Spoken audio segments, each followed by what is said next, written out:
Then we saw what is scarcity. Scarcity அப்படிங்கிற வேர்டுக்கு அர்த்தம் என்ன? What is scarcity? பற்றாக்குறை, டெஃபிஷியன்சி, பற்றாக்குறை. அதாவது வந்து நம்மளுக்கு ஒரு எல்லா நேச்சுரல் ரிசோர்ஸஸும் இந்த இடத்துல வந்து பார்த்துட்டிங்க அப்படின்னு சொல்லிட்டா ஒரு பற்றாக்குறையில் தான் வந்து இருக்குது. நம்மளோட ஹியூமன் பாப்புலேஷன் இடத்துல எவ்வளோ பேர் இருக்கோம்? நம்ம 8 பில்லியன் பீப்புள் இருக்கோம், ரைட்? அதில் 1.4 பில்லியன் பீப்புள் இந்தியாவில் இருக்காங்க, 140 கோடி பேர், ரைட்? 8 பில்லியன் எவ்வளோ? 800 crores. 1.4னா 140, அப்போ 8 பில்லியன் அப்படின்னு சொல்லிட்டா 800 crores. அந்த 800 crore பீப்புளுக்கும் நம்மளுக்கு எல்லாத்துக்கும் எல்லாமே கிடைச்சிருமான்னு கேட்டால் எல்லாத்துக்கும் எல்லாமே கிடைக்காது. ஏன் அப்படின்னு சொல்லிட்டா எல்லா ரிசோர்ஸஸும் கொஞ்சம் கொஞ்சம் ஸ்கேர்ஸாக தான் இருக்குது.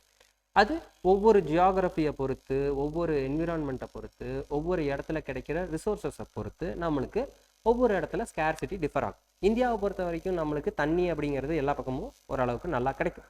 இதே ரூரல் ஏரியாவை கம்பேர் பண்ணோம்னா நம்மளுக்கு தண்ணி நிறையா கிடைக்கும். ஆனால் அர்பன் ஏரியாவில் நம்மளுக்கு தண்ணி இல்லாத ஏரியாஸ் நிறையா இருக்குது. அதே மாதிரி நேஷன்ஸை கம்பேர் பண்ணுங்கள்.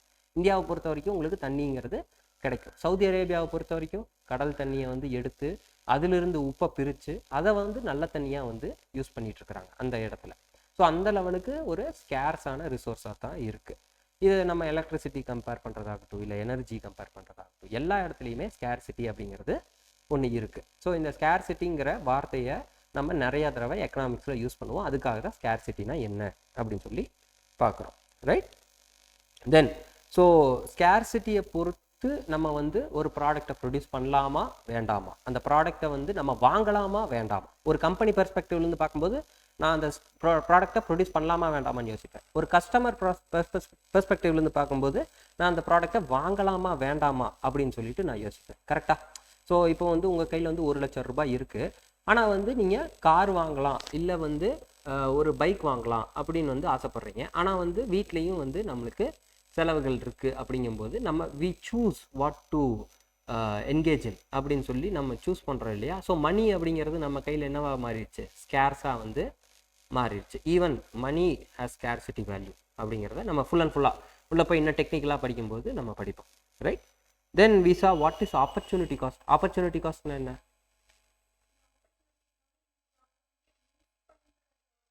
Value is opportunity cost. Very good. So இப்போ என் கையில் வந்து ஒரு பல்கான அமௌண்ட் இருக்குது. லெட்ஸே வந்து ஒரு 50,000 இருக்குது. அந்த 50,000 வச்சு எய்தர் நான் வந்து ஆல் இண்டியா டூர் போகலாம், அப்படி இல்லை அப்படின்னு சொல்லிட்டு ஒரு டிகிரி வாங்குறதுக்காக நான் ஆர்ட்ஸ் காலேஜில் ஒரு டிகிரி போட்டு டிகிரி வாங்கலாம், ரைட்? அந்த டிகிரி வாங்கினேன் அப்படின்னு சொல்லிட்டா எனக்கு அடுத்து வந்து வேலைக்கு போகிறது, அதுக்கப்புறம் அதில் அதிகமாக சம்பாதிக்கிறது, அதுக்கப்புறம் நான் டூர் போகிறது அப்படிங்கிற ஒரு ஆப்ஷன் இருக்குது. அப்படி இல்லை அப்படின்னு சொல்லிட்டா இப்போவே நான் வந்து டூர் போனேன் அப்படின்னு சொல்லிட்டா நான் நாளைக்கு இருப்பேனா இல்லையான்னு தெரியாது. ஸோ இப்போவே வந்து டூர் போகிறது அதெல்லாம் வந்து நான் பண்ணும்போது இன்னும் கொஞ்சம் வந்து எனக்கு மன நிம்மதியாக இருக்கும், பீஸ்ஃபுல்னஸ் கிடைக்கும், ஒரு அக்செப்டன்ஸ் எனக்குள்ளேயே வந்து கிடைக்கும். அப்படிங்கிறது நம்ம ஒவ்வொரு ஆப்பர்ச்சுனிட்டியை பேஸ் பண்ணி ஒவ்வொரு டெசிஷன் எடுப்போம். நம்மளுக்கு எல்லாமே ஒவ்வொரு டெசிஷன் தான். யூபிஎஸ்சி சூஸ் பண்ணுறதுலேருந்து சர்வீஸில் வந்து ஒவ்வொரு டெசிஷன்ஸ் எடுக்கும் போதும் அது வந்து நம்மளுக்கு ஆப்பர்ச்சுனிட்டி காஸ்ட் வந்து ஒன்றை பண்ணும்போது இன்னொன்று வந்து லூஸ் ஆகும். இது மெயினாக எங்கே பேசுவோம் அப்படின்னா மைக்ரோ எக்கனாமிக்ஸில். ஒரு கம்பெனி வந்து லெட்ஸே வந்து ஒரு ஒயிட் போர்டு வாங்கலாமா இல்லை இந்த மாதிரி ஆண்ட்ராய்ட் டிவி வாங்கலாமா அப்படின்னு சொல்லிட்டு they are discussing it. So எந்த இடத்துல நம்மளுக்கு காசு செலவாகுதுன்னு மட்டும் பார்க்கக்கூடாது, எந்த இடத்துல குவாலிட்டி அதிகமாக இருக்குது அப்படிங்கிறதையும் நம்ம பேஸ் பண்ணி நம்ம we are taking a decision. So எந்த விஷயத்தை நம்ம ஃபோர்கோ பண்ணுறோமோ, ஃபோர்கோன்னா என்னது? அதை விட்டு கொடுக்குறோமோ, அதாவது இந்த ஆப்ஷனை சூஸ் பண்ணிட்டு இந்த ஆப்ஷனை விட்டு கொடுக்குறோம், அந்த விட்டு கொடுக்குற ஆப்ஷனை தான் நம்ம வந்து ஆப்பர்ச்சுனிட்டி காஸ்ட் அப்படின்னு சொல்கிறோம். அதாவது அந்த ஆப்பர்ச்சுனிட்டிக்கான காஸ்ட், அந்த ஆப்பர்ச்சுனிட்டியை லூஸ் பண்ணிட்டோம், அதுக்கான காஸ்ட் எவ்வளவு அப்படிங்கிறத டிஸ்கஸ் பண்ணுறது தான் ஆப்பர்ச்சுனிட்டி காஸ்ட். ஸோ ஆப்வியஸ்லி வந்து இண்டிவிஜுவல் நம்ம வந்து ஒரு ப்ராடக்டை செலக்ட் பண்ணும்போதும் சரி, இல்லை பிஸ்னஸஸ் ஒரு ப்ராடக்டை செலக்ட் பண்ணும்போதும் நம்மளுக்கு வந்து ஏகப்பட்ட கன்ஃபியூஷன்ஸ் வரும். அந்த கன்ஃபியூஷன்ஸில் நம்ம வந்து எந்த விஷயத்தை தேர்ந்தெடுக்கலாம் அப்படிங்கிறத ஆப்பர்ச்சுனிட்டி காஸ்ட்டை நிறையா பேசுவோம். ஸோ மைக்ரோ எக்கனாமிக்ஸில் ஆப்பர்ச்சுனிட்டி காஸ்ட் அப்படிங்கிறது நிறையா பேசுவோம், ரைட்? ஓகே, ஜஸ்ட் வேர்ட்ஸ் எல்லாம் என்னென்னு தெரிஞ்சுக்கிட்டா தான் நம்ம உள்ளே போய் கான்செப்ட்ஸ் இன்னும் கொஞ்சம் கிளியராக பேச முடியும், right? Then 3 sectors of economy பார்த்தோம். Primary sector, secondary sector and tertiary sector. Primary செக்டார்னா என்னது? What is primary sector? Agriculture, அதுக்கப்புறம் ரா மெட்டீரியல்ஸை ப்ரொடியூஸ் பண்ணுற சில செக்டார்ஸை தான் பிரைமரி செக்டார் அப்படின்னு சொல்லுவோம். என்னென்ன செக்டார்ஸாக இருக்கும்? அக்ரிகல்ச்சர், அப்புறம் மைனிங் பண்ணுறோம். மைனிங் அப்படின்னு சொல்லிட்டா சுரங்கம் தோண்டுவது, ரைட்? சுரங்கம் தோண்டி நம்ம வந்து கல் குவாரிலாம் இருக்கு இல்லையா, அந்த கல் குவாரியில் என்ன பண்ணுறாங்க, டைல்ஸ் எல்லாம் வந்து அங்கே தான் வந்து கல்லெல்லாம் அங்கே தான் எடுக்கிறாங்க. நம்ம இங்கே போடுறோம் இல்லையா கிரானைட் டைல்ஸ் எல்லாம், அதெல்லாம் வந்து கல் குவாரியிலேருந்து தான் எடுப்பாங்க. அந்த கல் குவாரியில் எடுத்து இங்கே வந்து பாலிஷ் பண்ணி நம்மளுக்கு மேனுஃபேக்சர் பண்ணி கடைசியில் வரது தான் டைல்ஸ் எல்லாம். ரைட். அதே வந்து இப்போ கறி, நிலக்கரின்னு ஒன்று சொல்கிறாங்க இல்லையா, அந்த நிலக்கரியை தோண்டி நிலத்துக்கடியிலேருந்து எடுக்கிறாங்க. அதுக்கு பேர் மைனிங் அப்படின்னு சொல்லுவாங்க. மைனிங் அப்படின்னு சொல்லிட்டா பர்சன்ஸை வந்து ஒரு ஷாஃப்ட்டுக்குள்ளே அனுப்பிச்சு நம்ம வந்து மைனிங் பண்ணுவோம். அதுதான் வந்து மைனிங்.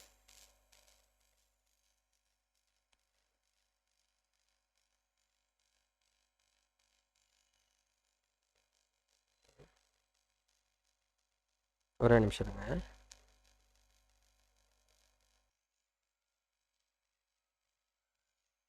ஓகே.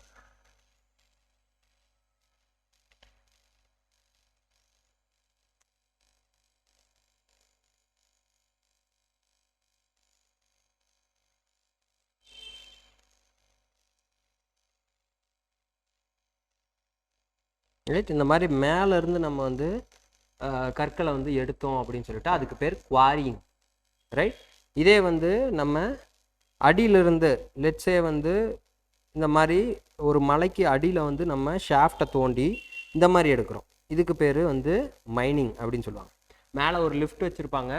அந்த லிஃப்ட்டிலிருந்து நம்ம அடியில் நிலத்துக்கு அடியில் சின்ன சின்ன கேவ்ஸ் மாதிரி ஓட்டை போட்டு அந்த ஓட்டையில் வந்து நம்ம ஏதாவது முக்கியமான மினரல்ஸ் இருக்கும், கோல்டு, அதுக்கப்புறம் வந்து இந்த தங்கலான் படம்லாம் பார்த்தீங்களா, தங்கலான்னு சொல்லி விக்ரம் ஒரு படம் நடிச்சிருந்தாங்களே, ரைட். அதில் வந்து கோல்டெல்லாம் வந்து போய் மைன் பண்ணுவாங்க. அந்த மாதிரி இங்கேயும் வந்து நம்ம ஷாஃப்ட் போட்டு கோல் இதெல்லாம் வந்து மைனிங் பண்ணுவோம். இந்த மாதிரி எர்த்துலேருந்து ராவாக எடுக்கிற மெட்டீரியல். இன்னொன்று இருக்குது, அதுக்கு பேர் ட்ரில்லிங். இந்த ஃபாசில் ஃபியூல்னு சொல்லி நம்ம ட்ரில்லிங் பண்ணுறோம். அதெல்லாம் வந்து நம்ம ட்ரில்லிங் மூலிமா வந்து எடுக்கிறது. ஃபாசில் ஃபியூல்லேருந்து என்னென்ன தயாரிக்கிறாங்க அப்படின்னு சொல்லி டிஸ்கஸ் பண்ணோம். என்னென்ன தயாரிக்கிறாங்க, நம்மளுக்கு பெட்ரோல் இல்லை, இது வந்து ஃபாசில் ஃபியூல்லேருந்து இன்டெரக்டாக எலக்ட்ரிசிட்டி தயாரிக்கிறாங்க. கரெக்ட். டைரெக்டாக ஃபாசில் ஃபியூல்லேருந்து என்னென்ன எடுக்கிறோம், பெட்ரோல் எடுக்கிறோம். அப்புறம் வேறு பெட்ரோல் பங்க்கில் வேறு என்ன இருக்கும், டீசல். அப்புறம் ரேஷன் கடையில் என்ன ஊற்றுவாங்க உங்களுக்கு, கெரோசின். ரைட். அதுக்கப்புறம் பிளாஸ்டிக் ஆக்சுவலாக ஃபாசில் ஃபியூல்லேருந்து தான் ரெடி பண்ணுறாங்க. நிறைய பாலிமர்ஸ் வந்து ஃபாசில் ஃபியூல்லேருந்து தான் ரெடி பண்ணுறாங்க. அதே மாதிரி நாப்தாம் அப்படின்னு சொல்லிட்டு ஒன்று இருக்குது. இந்த சின்ன சின்ன நாப்தலின் பால்ஸ் கேள்விப்பட்டிருக்கீங்களா, இந்த ட்ரெஸ்ஸுக்குள்ளே வைக்கிறது, வெள்ளை கலர் உருண்டை இருக்கும். ரைட். ஸோ அதை சார்ந்த மற்ற லூப்ரிகன்ஸு, அடிட்டிவ்ஸ் அப்படின்னு சொல்லுவாங்க. அடிட்டிவ்ஸ் அப்படின்னு சொல்லிட்டா சில விஷயங்களில் ஆட் பண்ணுறது. ஃபார் எக்ஸாம்பிள் ப்ரிசர்வேட்டிவ்ஸாக வந்து ஆட் பண்ணுறது, இல்லை ஜெல்லியில் வந்து அந்த ஜெல்லி தன்மை வர்றதுக்காக ஆட் பண்ணுறது, அதெல்லாம் வந்து சில அடிட்டிவ்ஸ். அப்படி அது சாப்பிட்ற பொருள் இருக்காது. நம்மளுக்கு வந்து இந்த லூப்ரிகன்ஸ், கிரீஸ் ஆயில் அதெல்லாம் சொல்கிறாங்க இல்லையா, வண்டியில கிரீஸ் போடுறாங்க. ரைட். ஸோ அதெல்லாம் வந்து உங்களுக்கு பெட்ரோல், இந்த ஃபாசில் ஃபியூல் அப்படிங்கிறது தான் எடுக்கிறாங்க. பிளெயினுக்கு வந்து போடுற பெட்ரோல், ஒயிட் பெட்ரோல் அப்படின்னு சொல்லுவோம் இல்லையா, ஸோ அதெல்லாம் வந்து நம்மளுக்கு ஃபாசில் ஃபியூல் அப்படிங்கிற விஷயத்துலேருந்து தான் எடுக்கிறாங்க. ரைட். Fossil fuel products. சி, ஃபாசில் ஃபியூல்லேருந்து என்னென்ன ப்ராடக்ட்ஸ் எடுக்கிறாங்க, நேச்சுரல் கேஸ் எடுக்கிறாங்க, LPG, liquefied petroleum gas, jet fuel, heavy fuel oil, other distillates, diesel. Gasoline அப்படின்னா அதுவும் வந்து பெட்ரோல் தான். கேசோலின் அப்படிங்கிறத வெளிநாட்டில் சொல்லுவாங்க, நம்ம வந்து பெட்ரோல் அப்படின்னு சொல்லி பேசுகிறோம். ரைட். ஸோ இது மட்டும் இல்லை, இன்னும் நிறைய விஷயங்கள். சி, கம்ப்யூட்டர் கீபோர்ட்ஸ் ஆகட்டும், அதுக்கப்புறம் நம்மளுக்கு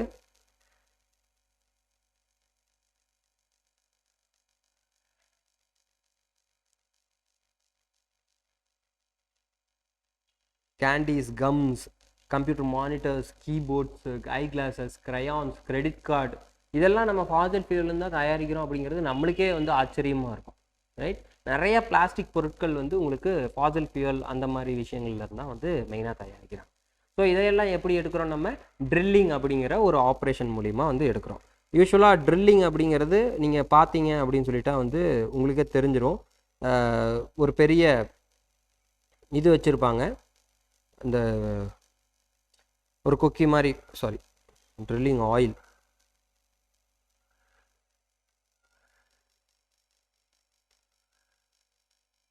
ரைட். இந்த மாதிரி இருக்கிற மிஷின்ஸ் எங்கே பார்த்தாலும் அங்கே வந்து உங்களுக்கு ட்ரில்லிங் பண்ணிட்டு இருக்காங்க அப்படின்னு அர்த்தம், ரைட்? இந்த ட்ரில்லிங் மூலிமா ஆழ்துளை, இந்த போர்லாம் போடுறோம் இல்லையா, அந்த மாதிரி போர் போட்டு எடுக்கிற ப்ராடக்ட்ஸ் எல்லாமே வந்து உங்களுக்கு எந்த செக்டாரில் தேரும்? பிரைமரி செக்டாரில் வந்து சேரும், right? Okay. So then we saw what is secondary sector. Secondary sector அப்படின்னு சொல்லிட்டா என்னது? What is secondary sector?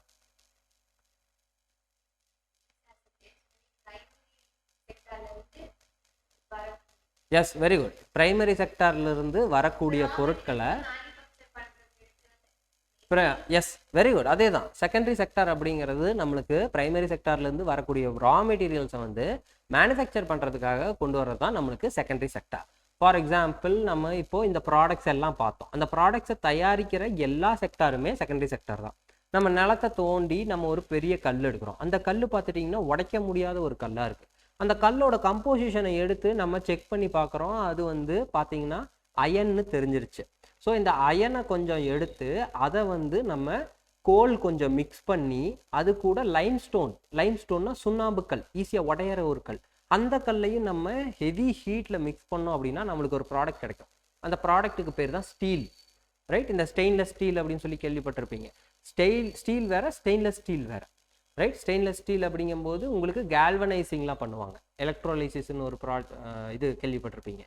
அந்த மாதிரி இப்போ குரோம் பிளேட்டிங்லாம் போடுறாங்க இல்லையா பைக்கில், அதை மாதிரி வந்து உங்களுக்கு கேல்வனைசிங் பண்ணுறத வந்து நம்ம ஸ்டெயின்லெஸ் ஸ்டீல் அப்படிம்போம். இந்த ஸ்டீல் ப்ரொடியூஸ் பண்ணுற இந்த ப்ராசஸ் இருக்கு இல்லையா, இதை எல்லாத்தையும் எடுத்து கம்பைன் பண்ணுறோம். அந்த கம்பைன் பண்ணுற செக்டாருக்கு பேர் தான் secondary sector, right? So we produce lot of things in secondary sector. இப்போ ஒரு காட்டன் வந்து நம்ம விளைவிக்கிறோம் அப்படின்னு சொல்லிட்டா அது வந்து it is coming under primary sector. அந்த காட்டனை எடுத்து நூலாக வந்து திரிச்சு அந்த நூலை வந்து நம்ம ஒன்னோட ஒன்று வந்து ஸ்டிச் பண்ணி வீவ் பண்ணி ஒரு கிளாத்தை கிரியேட் பண்ணிடுறோம். அந்த கிளாத் அப்படிங்கிறது ஸ்டிச் பண்ணாமல் இருக்குது. ஸ்டிச் பண்ணாத கிளாத்தெல்லாம் நிறையா இருக்குது. உங்களோட துப்பட்டா, அதுக்கப்புறம் வந்து இந்த வேட்டி கட்டுறாங்க, இதெல்லாம் வந்து ஸ்டிச் பண்ணாத கிளாத்து. அதுக்கப்புறம் அந்த கிளாத்தை கட் பண்ணி நம்ம அங்கங்கே ஸ்டிச்சஸ் போட்டுறோம். அதை வந்து ஷர்ட்டு, பேண்ட்டு, சுடிதார்ஸ், அதுக்கப்புறம் வந்து சாரீஸ் அப்படிங்கிறது ஸ்டிச் பண்ணாத ஒரு கிளாத்து, ரைட்? ஸோ இந்த மாதிரி வந்து நம்மளுக்கு வீவிங் பண்ணி, ஸ்டிச்சிங் பண்ணி, டையிங் எல்லாம் பண்ணிட்டு நம்மளுக்கு ஒவ்வொரு டிஃப்ரெண்ட் கலரில் கொண்டு வந்து தராங்கல்ல, இந்த மொத்த செக்டாரும் தான் நம்மளுக்கு செகண்டரி செக்டார் அப்படிங்கிறது. இந்த செகண்டரி செக்டார் அப்படிங்கிறத நீங்கள் நிறைய விஷயத்தில் பார்ப்பீங்க. என்விரான்மெண்ட் ஆகட்டும், அதுக்கப்புறம் இந்த இண்டஸ்ட்ரீஸ் மெயினாக வளர்ந்தா தான் ஒரு இண்டஸ்ட்ரியில் நம்மளுக்கு ஒரு காட்டன் தயாரிக்கிறதுக்கு, லெட்ஸ் பிரைமரி செக்டாரில் உங்கள்கிட்ட 1 ஏக்கர் நிலம் இருக்குது. அந்த 1 ஏக்கர் நிலத்தில் நீங்கள் வந்து காட்டன் தயாரிக்கிறீங்க அப்படின்னா நீங்கள் ஒருத்தர் வேலை பார்த்தா போதும். ஆக்சுவலாக இந்த கடைசி விவசாயி படத்தில் காட்டுற மாதிரி நீங்கள் விதையை போட்டு தண்ணியை ஊற்றுனீங்கன்னா போதும், அது வளர்ந்துடும். அதுக்கப்புறம் அதை பொறிக்கிறதுக்கு ஒரு 10 ஆளை கூப்பிட்டு பொறிச்சு நீங்கள் வந்து கொண்டு போய் கொடுத்துட்டீங்கன்னா காட்டன் அவ்வளோதான். இப்படி பஞ்சாக இருக்கும். காட்டன் பால்ஸ் எல்லாம் பார்த்துருக்குறீங்களா? செடியில் இருக்கிற காட்டன் பால்ஸ் எல்லாம் பார்த்துருக்குறீங்களா? ரைட். ஸோ அந்த மாதிரி நம்மளுக்கு பால்ஸாக வந்து பஞ்சாக இருக்கும். ஸோ இதை கொண்டு போய் செகண்டரி செக்டாரில் இருக்கிற ஒரு இண்டஸ்ட்ரியிட்ட கொடுக்குறீங்க. அவங்க என்ன பண்ணுவாங்கன்னா ஃபஸ்ட்டு ஒரு கோம்பு மாதிரி இருக்கும். கோம்பு அப்படின்னு சொல்லிட்டா சீப்பு மாதிரி இருக்கிறத வச்சு ஜின்னிங் பண்ணுவாங்க. ஜின்னிங் அப்படின்னு சொல்லிட்டா காட்டனை வந்து அதுக்குள்ளே சின்ன சின்ன விதைகள் இருக்கும். அந்த விதைகளை தனியாக எடுத்துட்டு அதுக்கப்புறம் வந்து அதை நூலாக வந்து மாற்றுவாங்க. இந்த காந்தி ஒரு இது வச்சுருப்பார், சக்கரம் வச்சுருப்பார், பார்த்துருக்குறீங்களா? அந்த மாதிரி கையில் இருக்கிற சக்கரம் மாதிரி இப்போ மிஷின்ஸ் நிறைய சக்கரங்கள் வந்துருச்சு. அதைத்தான் வந்து நம்ம ஸ்பின்னிங் அண்டு நெட்டிங் கம்பெனிஸ்ன்னு சொல்லுவோம். நிறைய கம்பெனிஸ் இந்த திருப்பூர்லாம் நீங்கள் பார்க்க முடியும். அவுட்டர் சைடில் ஸ்பின்னிங் நெட்டிங் கம்பெனிஸ் எல்லாம் இருக்கும். உள்ளே வந்து பார்த்துட்டிங்கன்னா டையிங், அதுக்கப்புறம் ஸ்டிச்சிங், அயனிங், பேக்கிங், இந்த மாதிரி கம்பெனிஸ் எல்லாம் இருக்கும். ஸோ ஃபஸ்ட்டு வந்து நம்ம நூலை சின்ன சின்ன இதுவாக இருக்கிறத நம்ம நூலாக மாற்றணும். கரெக்ட். இப்போது உங்கள் முடி வந்து இப்போ பொண்ணுங்க அவங்களோட முடி வந்து இது பிரைடு பண்ணா, பிரைடு அப்படின்னு சொல்லிட்டா பின்னுனா எப்படி வந்து ஒரு லைனில் வந்து இருக்குது, அந்த மாதிரி வந்து நம்ம ஏகப்பட்ட ஹேர்ஸ் மாதிரி இருக்கிற சின்ன சின்ன நூட்களை வந்து நம்ம என்ன பண்ணுறோம், பிரைடு பண்ணால் நம்மளுக்கு ஒரு ஸ்ட்ராங்கான நூலாக வந்து கிடைக்கிது. கரெக்ட். அதைத்தான் நம்ம ஸ்பின்னிங் அப்படின்னு வந்து சொல்கிறோம். ஒன்ஸ் ஸ்பின் பண்ணதுக்கப்புறம் என்ன பண்ணுவாங்கன்னா இப்படி ஒரு நூல், ஹரிசாண்டலாக ஒரு நூல், வெர்டிக்கலாக ஒரு நூல், அதுக்கு மேலே ஹரிசாண்டலாக ஒரு நூல், வெர்டிக்கலாக ஒரு நூல் அப்படின்னு வந்து நம்ம ஒவ்வொரு நூலையும் மாற்றி மாற்றி வச்சுக்கிட்டு இருப்போம். அதைத்தான் நம்ம வந்து என்னன்னு சொல்கிறோம்னா வீவிங் அப்படின்னு வந்து சொல்கிறோம். வீவிங்னா பாருங்கள், உங்களுக்கு ஹரிசாண்டலாக நூல்கள் வச்சுருப்பாங்க. உங்கள் சட்டையிலையோ இல்லை சுடிதார்லையோ எங்கேயோ பார்த்தீங்க அப்படின்னு சொல்லிட்டாலும் உங்களுக்கு தெரிஞ்சிடும். ஹரிசாண்டலாக ஒரு நூல் போகும், வெர்டிக்கலாக ஒரு நூல் போகும். இதை வந்து பண்ணிவிட்டு உங்களுக்கு ஒரு பெரிய ஒரு பெட்ஷீட் மாதிரி ஒரு கிளாத்தை ரெடி பண்ணிடுவாங்க. ரைட்? இதுக்கு பேர் தான் ஃபேப்ரிக். இந்த ஃபேப்ரிக்கை ரெடி பண்ணிவிட்டு அதுக்கப்புறம் நம்ம அதை கட் பண்ணி அதை ஸ்டிச் பண்ணி அதை ஒரு கிளாத்தாக ரெடி பண்ணுறோம். இப்போது ப்ரைமரி செக்டாரில் எத்தனை நம்பர் ஆஃப் பீப்புள் வேலை செஞ்சாங்க நல்லா யோசிச்சு பாருங்கள். ஒரு வருஷத்துக்கு காட்டன் விளைவிக்கிறதுக்கு நம்மளுக்கு கிட்டத்தட்ட 230 days பக்கம் ஆகுது, ரைட்? ஸோ இந்த 230 daysன்றத ஒரு வருஷமாகவே எடுத்துப்போம். அதில் எத்தனை பேர் வேலை பார்க்குறாங்க? விதைக்கும் போது லெட்ஸே வந்து ஒரு 10 ஆளை வச்சு விதைக்கிறாருன்னு வச்சுக்கலாம். அறுக்கும்போது ஒரு 10 ஆளை வச்சு அறுக்கிறாரு. 2 பேர் வேறு ஆட்கள்னு வச்சுக்கலாம். எத்தனை பேர் வேலை செய்கிறாங்க? இவரோட சேர்த்து 21 பேர் வேலை செய்கிறாங்க, அவ்வளோதான். கரெக்ட்? அந்த ஃபார்மரோட சேர்த்து. ஆனால் செகண்டரி செக்டரில் எத்தனை பேர் வேலை செய்கிறாங்க நீங்கள் நினச்சி பாருங்கள். எத்தனை பேருக்கு வந்து ஒரு செகண்டரி செக்டாரில் ஒரு கம்பெனி தொடங்குறதன் மூலியமாக எத்தனை பேருக்கு எம்ப்ளாய்மெண்ட் கிடைக்குது? எத்தனை பேர் வந்து நிறையா சம்பளம் வாங்குறாங்க? ஒரு ஒரு ஒரு ப்ராடக்டை எடுத்து அந்த ப்ராடக்ட்டுக்கு நீங்கள் வேல்யூ ஆட் பண்ணிங்கன்னா எத்தனை பேருக்கு எம்ப்ளாய்மெண்ட் கிடைக்குது பார்த்தீங்களா? ஸோ இதனால தான் நம்மளுக்கு வந்து இந்த ப்ரைமரி செகண்டரி ட்ரெஷரி செக்டார்லாம் படிக்கிறதுக்கான காரணம் இதுதான். ஏன் அப்படின்னு சொல்லிட்டா, ப்ரைமரி செக்டாரில் ஒரு நாடு இருந்துச்சுன்னா அந்த இடத்துல என்ன கம்மியாக இருக்குன்னு அர்த்தம்? எம்ப்ளாய்மெண்ட் கம்மியாக இருக்குன்னு அர்த்தம். கரெக்டாக? நிறையா பேர் வேலை செய்யலை. ஏன்னா எல்லாருமே வந்து கார்டு வச்சுருக்குறாங்க அப்படின்னு சொல்லிட்டா ப்ராடக்டை ப்ரொடியூஸ் பண்ணி வெளிநாட்டுக்கு தான் அனுப்பிடுவோம். அவன் என்ன பண்ணுவான்? நல்லா வந்து ஸ்டிச்சிங் அதெல்லாம் பண்ணி நம்மளுக்கு திரும்பி அனுப்பி நம்மளுக்கே அந்த காசை வந்து செலவு பண்ண வைப்பாங்க. ஸோ ஒரு கண்ட்ரி எப்படி வளருங்கிறத கண்டுபிடிக்கிறதுக்கு தான் நம்ம இந்த primary secondary and treasury sector அப்படிங்கிற 3 விஷயத்தை வந்து படிக்கிறோம், ரைட்? அதை நல்லா தெரிஞ்சுக்கணும். எதுக்கு எல்லாத்தையும் படிக்கிறோங்கிறத ரொம்ப கிளியராக தெரிஞ்சுக்கணும். நீங்கள் நம்ம காலேஜில் படித்த மாதிரியோ ஸ்கூலில் படித்த மாதிரியோ நம்ம எதுக்கு படிக்கிறோன்னே எனக்கெல்லாம் தெரியல சீரியஸாக. காலேஜ் முடிக்கிற வரைக்கும் வந்து எனக்கு இந்த M3 M2 M1ன்னு ஒரு 3 பேப்பர் எழுதினேன் மேக்ஸில். அதெல்லாம் எதுக்கு எழுதுனேன்னு எனக்கு தெரியல, ரைட்? அதே மாதிரி நிறைய பேப்பர்ஸ் ஆகட்டும், ஃப்ளூயிட் டைனாமிக்ஸ், இதெல்லாம் சும்மா மனப்பாடம் பண்ணிட்டு போய் எழுதிட்டு வந்தேன். ஆனால் இங்கே அப்படி இருக்கக்கூடாது. இங்கே ஒவ்வொரு விஷயமும் எதுக்கு படிக்கிறீங்க அப்படிங்கிறத ரொம்ப கிளியராக தெரிஞ்சுக்கணும். நம்ம ஸ்கூலில் பண்ண வேண்டிய வேலையை இப்போ பண்ணணும், அவ்வளோதான். வேறு எதுவும் இல்லை, ரொம்ப சிம்பிள் தான், ரைட்? ஸோ இந்த செகண்டரி செக்டரை பொறுத்த வரைக்கும் நம்மளுக்கு அதிகமாக எம்ப்ளாய்மெண்ட் ஜென்ரேட் ஆகுது. அதிகமாக எம்ப்ளாய்மெண்ட் ஜென்ரேட் ஆகினா என்ன ஆகும்? உங்கள் எல்லாத்துக்கும் வேலை கொடுத்தோன்னா உங்கள் எல்லாத்துக்கும் கையில் சம்பளம் வரும். உங்கள் எல்லாத்துக்கும் கையில் சம்பளம் வந்துச்சுன்னா நீங்கள் எல்லாம் என்ன பண்ணுவீங்க? கடைக்கு போய் நிறைய பொருட்கள் வாங்குவீங்க. அந்த பொருட்கள் வாங்குறதுனால அந்த கம்பெனியும் அதிகமாக ப்ரொடியூஸ் பண்ண ஆரம்பிக்கும். அப்படி கம்பெனி அதிகமாக ப்ரொடியூஸ் பண்ணுச்சுன்னா ப்ராடக்ட்ஸ் அதிகமாகும், கரெக்ட்? அந்த ப்ராடக்ட் அதிகமாகிறத வச்சு தான் நம்ம வந்து கம்பெனி இது ஒரு நாடு வளர்ந்துச்சா இல்லையாங்கிறத டிஸ்கஸ் பண்ணுவோம். இப்போ புரிஞ்சால் எதுக்கு ப்ரைமரி செக்டர் தனியாக செகண்டரி செக்டர் தனியாக படிக்கிறோம் அப்படின்னு சொல்லிட்டு. ஸோ செகண்டரி செக்டர்னா full and full manufacturing sector. சரி, ஓகே, இந்த ப்ராடக்ட்டை நம்ம தயார் பண்ணியாச்சு. ஒரு ஷர்ட்டு இல்லை ஒரு பேண்ட் ஒரு சுடிதார் எல்லாம் வந்து தயார் பண்ணியாச்சு. இந்த தயார் பண்ண ப்ராடக்டை நம்ம மக்கள்கிட்ட கொண்டு போய் சேர்க்கணும். அதுக்கு வந்து ஒரு கடை போடணும். அந்த கடை வந்து நம்மளே போடுறதுக்கு பதிலாக ஆல்ரெடி ஒருத்தன் கடை வச்சிருக்கிறான். அவன் கடையில் கொண்டு போய் இந்த ஷர்ட்டை கொடுத்து அவனை விற்க சொல்கிறோம், ஒரு சர்வீஸ் பண்ணி தர சொல்கிறோம். நம்ம அதைத்தான் நம்ம ட்ரெஷரி செக்டரில் என்ன செக்டர்னு சொல்கிறோம்? ஒரு சர்வீசஸ் செக்டார் அப்படிங்கிறது தான் treasury sector. What are the services என்னென்னு சொல்லி நம்ம டிஸ்கஸ் பண்ணோம். என்னென்ன சர்வீசஸ் இருக்குது? What are the services? Education is a service, right? என்னென்ன ப்ராடக்ட்டுக்கு நீங்கள் காசை கொடுத்து ஃபிசிக்கலாக பொருள் வாங்காமல், ரைட், அதுக்கு வந்து ஒரு சர்வீஸை நீங்கள் எடுத்துக்கிறீங்களோ அதுதான் வந்து சர்வீசஸ் செக்டார். மறுபடியும் இப்போ சர்வீசஸ் செக்டார் அப்படிங்கிறது இப்போது ஒரு ப்ராடக்டை வந்து நம்ம விற்கிறதுக்கோ நம்ம வந்து ஒரு கடைக்காரனோட சர்வீஸ் எடுத்துக்கிறோம். ஃபார் எக்ஸாம்பிள் கடையில் போய் ஒரு குர்குரே பேக்கெட் வாங்குறீங்க. அந்த குர்குரே பேக்கெட்டை அவர் தான் தயார் பண்ணுறாரா?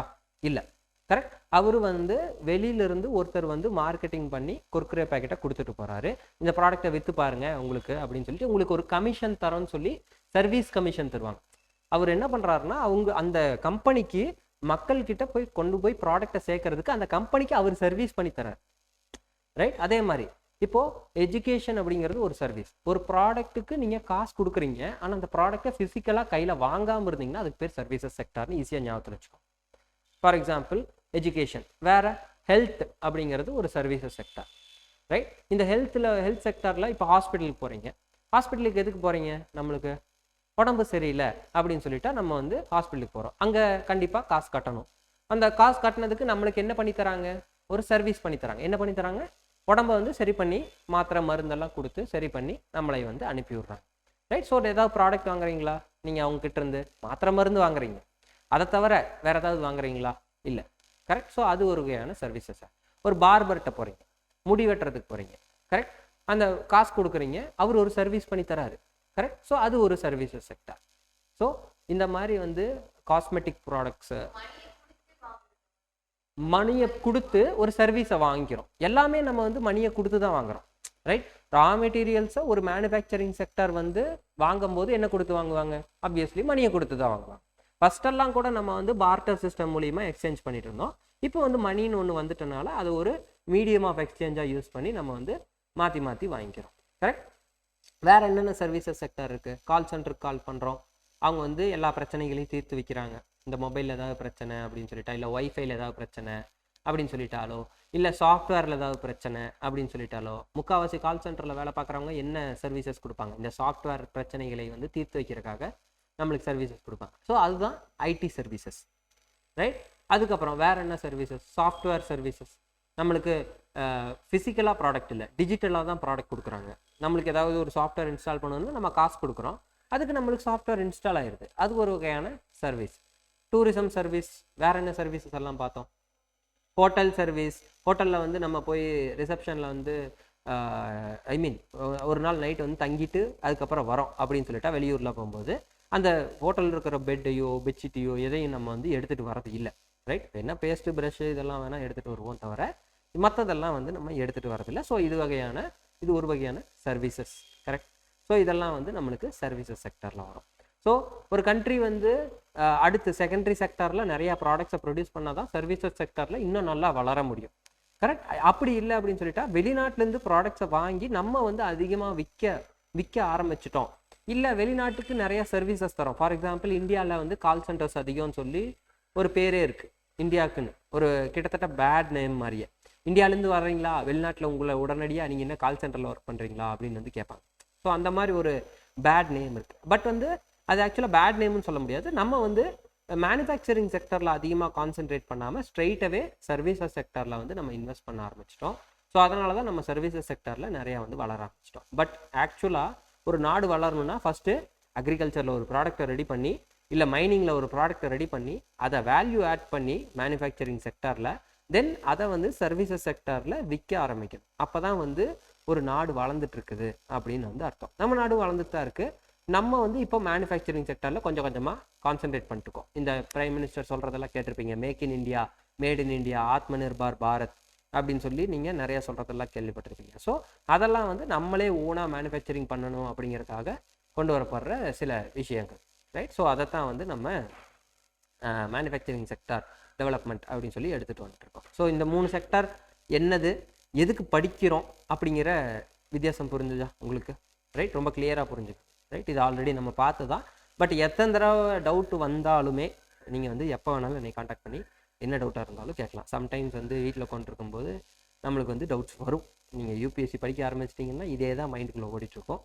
எவென்ச்சுவலி உங்களுக்கும் டவுட் வரும். வரும்போது எப்போ வேணாலும் நீங்கள் வந்து மெசேஜ்லேயோ கால்லையோ வந்து நீங்கள் காண்டாக்ட் பண்ணி கேட்டுக்கலாம். கிளியர்? ஓகே.